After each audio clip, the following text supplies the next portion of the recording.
Good afternoon. I am Gil Cedillo. This is the Housing Committee for Wednesday, September 11, 2019.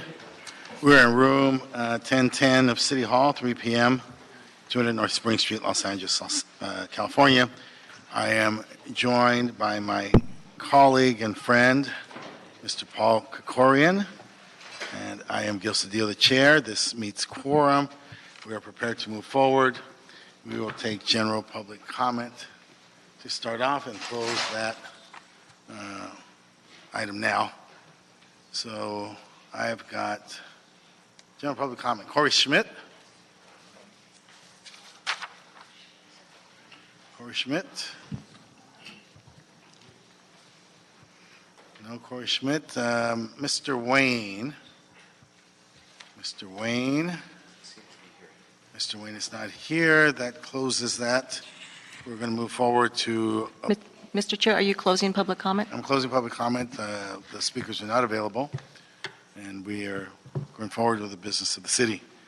Now we're here to do reappointments for the Affordable Housing Commission. That is items 1 through 4.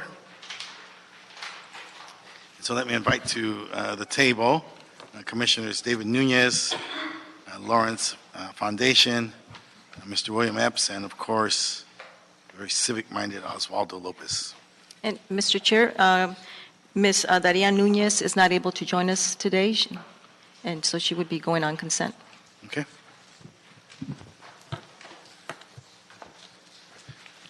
Gentlemen, thank you for your presence, and I thank you. I noticed that these are reappointments, and so you've had experience you can bring back. I also noted that you are coming back, and we thank you for that. Can you please talk to us just for a second about the goals and the challenges that confront us? Obviously, this is the center of everything that concerns the people of Los Angeles. So talk to us about your goals while being on the commission. Okay, good morning, members of the commission. Chairman Cedillo, Councilmember Krikorian. My name is Ozzy Lopez. I'll start us off if that's okay with the group. I want to thank, first and foremost, the Office of the Mayor for providing all of us an opportunity to be civically engaged in our communities through appointing us to the Affordable Housing Commission. On my end, the last 4 years have been extremely eye-wide opening for us as a commission. We really prioritized, we focused on developing a strategic plan and an annual plan that we can be able to provide feedback to you all on in terms of our work, of how we were listening to our constituencies in our various communities and what were the pain point areas that they were experiencing. Having lived through and being impacted by the cost of living increases in the city of LA for decades, I can directly relate to the plight that hundreds, if not hundreds of thousands of Angelenos are feeling in terms of the high cost of rent that they have to pay. When we first came to this country in 1979, my parents and I lived in a rented closet, walk-in closet space at a house because that was all that we could afford. So it's extremely important that we listen to our constituencies and be able to bring back that feedback to you. What we did in the last 4 years as a collective body and through the leadership of President Pro Tem Delilah Sotelo, we developed an annual report that focused on three areas: policy, production, and preservation. And we actually have copies of the annual report here for you, should you like to have a copy if a copy has not been yet made afforded to you, for you to review and to provide us feedback in terms of what your thought process is on what we've been able to obtain with the folks that we've invited to come to the commission to provide us their input on from the tenant's perspective, from the developer's perspective, from the business perspective, and encourage you to really engage us in the process in the next 4 years. For the next 4 years, we're entering the phase where we really want to continue to reach out to the stakeholders, take in their information and their feedback, and really be that value add and that added resource to the Housing Committee and to the Office of the Mayor to maximize the voices, to maximize the feedback to you all as it relates to what constituents in and across the city of Los Angeles are indicating. Cool. Again, I would like to echo Commission President Lopez in thanking all of you, thanking the Mayor's Office for the opportunity to keep working on this important issue. And like you all, wrestling with from an advisory capacity of what, in fact, to go ahead and advise. And as Mr. Lopez said, we did come up with a series of recommendations, and in part of that, not to go into great detail here, we can talk about that certainly at another time or upon your review of our report, but it seems that there are several things in specific that have come up to us recently that we've passed resolutions on. One is in the wake of the failure of Proposition 10 nearly a year ago, the Luskin Center at USC, written by Elisa Katz and a forward by a former council member and former supervisor Yaroslavsky, have recommended some changes to the RSO, and we've taken a look at those and seen that those for the Rent Adjustment Commission may be appropriate to do to try to cut off the spigot, what now is seen as the number one spigot, as you know better than we, around homelessness, which is economic crisis. Secondly, we've been looking at and met with members of Mr. Cervantes' staff around how we deal with, as HCID did successfully with the building in Chinatown, but how we replicate more of the extension of expiring affordability covenants, and whether or not the council would look at additional resources, or at least analyzing the need of HCID for maybe more resources to accelerate that. There's a lot of covenants. I believe the numbers, I left my notes back at my office, 25,000 units minimally, and it would seem to me that additional staffing at HCID might need to be on the call them up and make a deal side of things in order to do that. That would surpass the housing that we can obviously create by a long shot and for much cheaper value. And finally, we've just begun to look into some issues and cooperation again with HCID and the mayor's office around whether or not city-owned properties or other things could be used for some of the things that you all have been pushing and sometimes encountering NIMBYism around bridge or temporary shelter, or a bridge to permanent supportive housing. So those are three sort of specific areas that we've looked into recently and would love to be useful to you all in terms of a dialogue and what we find, as Commission President Lopez said. Thank you. To Chairman Cedillo and to Councilman Corrigan, it's a pleasure for me to be reappointed to the Affordable Housing Commission. I've been serving on it for quite a number of years.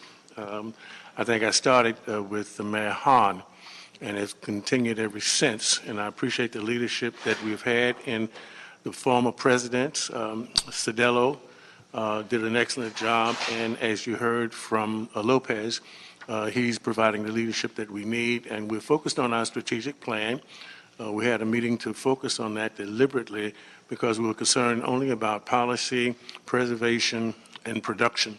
And one of the key things we really like to focus on is preserving the covenants that are already in place, knowing that so many of them are expiring, which will add to the already crisis that we're experiencing with affordable housing.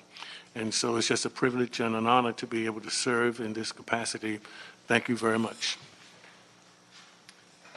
I have a keen interest today on the questions of preservation, because I don't think we fully appreciate the magnitude and the impact that will happen if we do not extend the covenants. You indicated it's could be up to 25,000 units of housing. We have numbers around 10,000, but anywhere in between those two will completely eliminate any progress we've made on HHH and any gains we've made over the last 6-7 years. And so SB 6 is in Sacramento, and I think it's important for us to know it just got off the floor yesterday, and now the challenge will be to get a signature from the governor. And so I would direct that to you guys to think about strategies in terms of making sure that the governor and his people know in Sacramento what it means to us in Los Angeles, because it's really vital for us. It's a great bill written by Jim Bell, who's a great policymaker with a great big heart. And so it's something that would be a great asset for us on this question, specifically on the question of preservation. Mr. Kuhari? I just first want to thank you all for your service and for the depth of your inquiry into these issues. And I'm really looking forward to reading the strategic plan, because the three of you have touched upon all of the issues that I would normally ask you about, and I'm really looking forward to getting more in depth into the strategic plan. But when it comes to preservation of affordability through extension of the covenants, Chairman has been very aggressive about this, both in his own district and with citywide policy. I think it's an interest that I share in pursuing this because to me it's the most cost-effective, most consistent with neighborhood needs and even most environmentally appropriate way to preserve affordability. And so much of what we do with production of new units theoretically has a macroeconomic impact on reducing the cost of housing in the region, but not if it's at the expense of eliminating an awful lot of existing affordable units, existing RSO units, to replace it with some market rate and some affordable. So you're doing really extraordinary work, and I want to applaud you for that, and I look forward to, after I've had a look at this, being able to develop more thoughts with you on the policy side. I hope that one of the things, too, on the policy side that the Commission will spend a fair amount of time on is cost reduction and figuring out how we can, both in terms of subsidized affordable housing and just the housing market in general, because we do layer on a lot of extra costs, and it's expensive to build here in the first place in Southern California. And so if we can find ways to contain costs in order to promote affordability, I'd be really interested in your recommendations along those lines too. Okay. So with that, Mr. Chairman, I'd be happy to move the appointments. Yes, moving those matters second on consent. So be the order. Thank you. Thank you. Congratulations. Thank you very much. Thanks very much.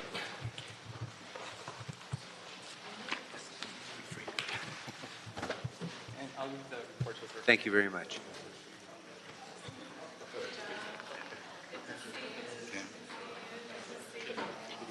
At this time, we'd like to consider approving items 6 through 8 So moved. as consent items. No objection. So be the order.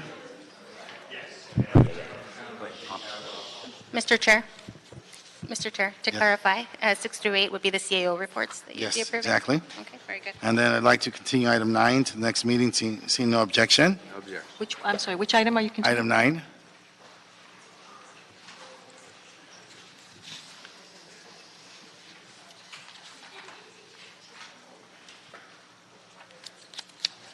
That leaves us with item 5.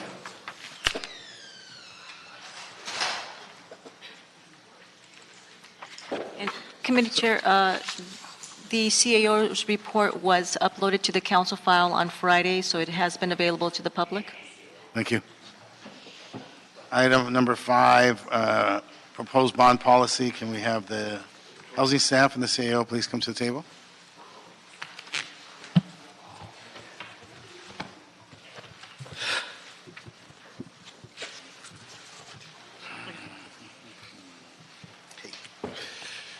Good afternoon, Councilman, members of the committee. The name is Sean Spear. I'm the Assistant General Manager for the city's Housing and Community Investment Department. The department is excited to present to you the revised bond policy for your consideration, as well as the potential approval of an MOU with Cal HFA, the state's housing finance agency. These two actions represent the culmination of efforts that we have focused on around modernizing our procedures and policies, as also provided the opportunity for us to then have those procedures be ultimately filed with CIDLAC as soon as possible. Also represents our efforts to increase our capacity to do bond deals within the city in support of affordable housing. And lastly, to provide multiple paths for developers of affordable housing who are interested in using bonds for whether it's new construction, particularly focused around supportive housing and our efforts around Proposition HHH, or for preservation efforts. Most specifically to the last 2 points about providing multiple paths and also being able to increase our capacity, that's really where both the provisions that we have identified for permitting outside issuers to also participate in the city in supporting preservation efforts most specifically, but also in some cases new construction. And lastly, the MOU that we're proposing to bring forward with CalHFA, which would be our partners in doing a variety of additional affordable housing projects as they come up. So I'm going to turn it over to Ed Gibson of our office, who will give you some detail on the exact measures and changes in the policy, as well as outline the tenets of the MOU itself. Good afternoon, Ed Gibson, Housing Community Investment Department. I'm joined today by Andre Perry, the bond manager and the overseer of HHH programs. The updated bond policy goes into cover a good number of areas. Sean just touched on a good point of some of the reasons why those went forward, but to be in a little bit more detail, several things were added to the bond policy for efficiency, to allow more projects to be done, but even more specifically, certain things that CIDLAC also wanted required inside the bond, in everybody's bond policies. So historically speaking, there's always been a number of issuers across the state. They have not always monitored or done functions exactly the same. And so CIDLAC has found itself with numerous issues. Along that, since it asked everybody to update its bond policies to reaffirm its very specific guidelines. Most of those are things that we already did, but they're reaffirmed and stated more clearly inside the document, using the verbiage that they wanted used. So they wanted to make sure compliance is being done across the land. They wanted to make sure that when certain transfers or other things happen, that they're taken care of. So a good number are just technical clarifications that took place inside of there to make sure that things that CIDLAC had seen along the way and from other developers who went to CIDLAC and were trying to figure out a way how to get out of their covenants, that they made sure those loopholes were closed. They wanted to make sure that the affordability stayed inside the units and that the annual certifications were being done and the affordability was there for the clientele. So we all reaffirmed that, and others had to do the same. So all those types of things were included. They also include following state and federal laws. They also include for us accessibility requirements. So those are all now firmly stated inside the new bond policy very clearly. Another key piece of that is, as we've dealt with capacity issues and we've grown over the years, we wanted to make sure that we had the capacity and the ability to handle the bond deals in the city. As we know, the Housing Department is responsible for issuing all conduit issuances and all housing bond issuance inside the city. From time to time, particularly in the past, with fewer staff and more challenges and more deals, we had limited capacity. We've grown some, but there'll still be ebbs and flow in times that it's necessary. As part of that, there's the MOU with CalHFA that had been carefully negotiated over time. The MOU is basically providing us an option of another entity similar to ours who can handle the bond process. And when I mean handle the bond process, I mean from beginning to end. So if a project comes inside the city, it found that we cannot manage that issue, and that's under $15 million. It was designed to deal with the smaller issues, which sometimes have more challenges and take more work. But ability to send that work to them. They follow our same protocols. Because they're CalHFA and they're a statewide issuer, they can handle the TEFRA and they can handle all the monitoring. They have an asset management group. They have everything needed to follow along those lines and fall into our compliance. And so that agreement for the MOU with them makes sure it's clear that you're following our guidelines inside the city and that these are for transactions under $15 million. In addition to that, we've had over the number of years a good number of transactions with outside issuers. And in the past, there's been no path for an outside issuer to go except to go to the council office and have the bond policy waived in its entirety. So the new bond policy has a path for outside issuers. Time to time, there will be reasons why an outside issuer can be used or could be used. And so the new policy basically outlines the measures of what would be taken. Take a look at capacity. Sometimes it's mentioned capacity or efficiency. A lot of times there can be a mix of those things, but now there's a path. You submit the package, you tell us what's going on, you give us your timeline. We take a look if we can even accommodate it. So the parts that weren't necessarily being addressed before are being addressed now. And then if so deemed that we cannot accommodate you and it makes the most sense, then we have a path that you can follow to do that. And so you can use the outside issuer. So the new bond policy is basically structured to deal with most of the scenarios we're going to see inside the city. It's providing a path for going outside the city when necessary using outside issuers. It provides a path for smaller transactions for which may have additional issues for which we need the whole thing handled, not just piecemeal, as if you're going to outside issuer, but going to Calhfa who can handle the whole transaction. And then it updates all the policies and things that we're always concerned about, which is a whole lot of protecting the tenants inside the housing and making sure it maintains affordability. So with that, happy to answer any questions. Mr. Corcoran? CAO's got a question. Oh, sorry. Emily Zen Cervantes, Office of the City Administrative Officer. Our office reviewed the HID's proposed bond policies, and we looked at it specifically for consistency with the city's financial policies, conduit financing, and we asked HID to make a few revisions to their policies to ensure consistency and to note any exceptions. The main one being that HID's bond policies for affordable housing requires only one a rating from one credit agency, whereas the city's policies currently requires two. So we asked them to note that exception, even if currently the city's financial policies may be revised to also allow for only one rating. In addition, we asked them to also clarify and make sure that the policies state that they use independent municipal advisors. Finally, we concur with their recommendations and have attached the revised policies to our report. We believe that approval of these policies would allow for the city to generate some additional revenue when it comes to outside bond issuances, basically recovering the costs for the city to review applications and to monitor for the accessibility covenants.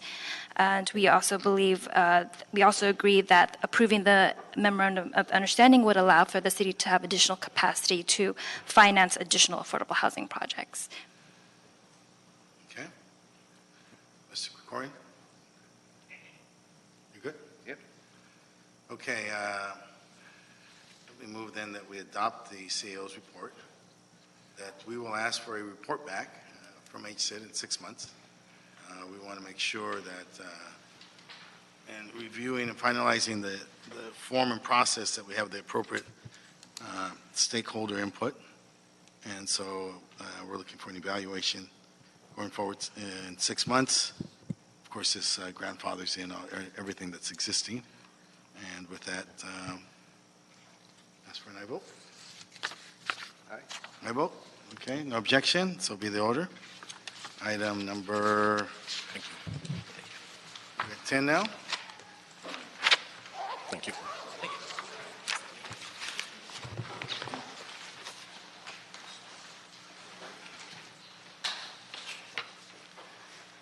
Item number 10, motion to facilitate city comment on the state cap and trade program. Good afternoon, council members. My name is Claudia Monterrosa, and I'm the Director for Public Policy and Research at HCID. And today we're here to discuss the draft guidelines for the Affordable Housing and Sustainable Communities program. Before we proceed, I'd like to thank the City Council and the Mayor's Office for their leadership and support over the last 5 years that have really helped shape the successful ACIP program for the City of Los Angeles. And we also thank you for your support for approving implementation staff for round 3 in the past budget cycle. The Affordable Housing and Sustainable Communities Program, or ASIC, is a state funding program run by the Strategic Growth Council and the California Housing and Community Development Department, with the primary objective to reduce gas emissions by providing funding for affordable housing development, sustainable transportation improvements, and programs that encourage residents to walk, bike, and use public transit. Successful projects are defined as those that substantially reduce GHG emissions by increasing access to affordable housing, employment centers, and key destinations through sustainable transportation infrastructure projects.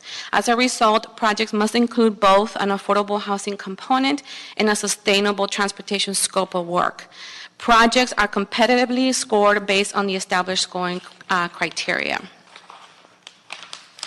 The SGC issued the draft Round 3 guidelines on August 30th, and comments on the draft guidelines are due on September 30th. The ASIC city team is currently reviewing the draft document.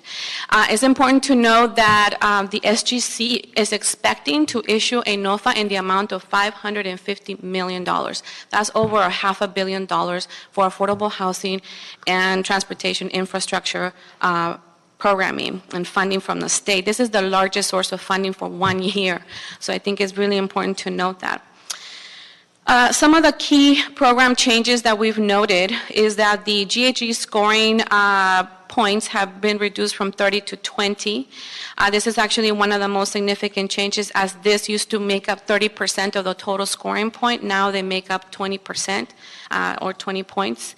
The other significant change is that the maximum application amount went from $20 million to $30 million. So actually a loan amount, a developer could actually go for up to $20 million on the loan.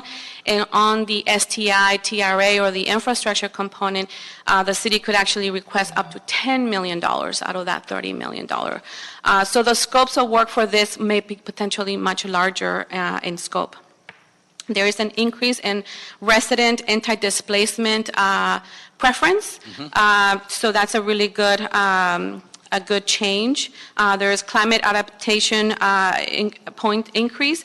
And another notable change, proposed change, is that the SGC wants to pilot providing operating costs for transportation for 2 years.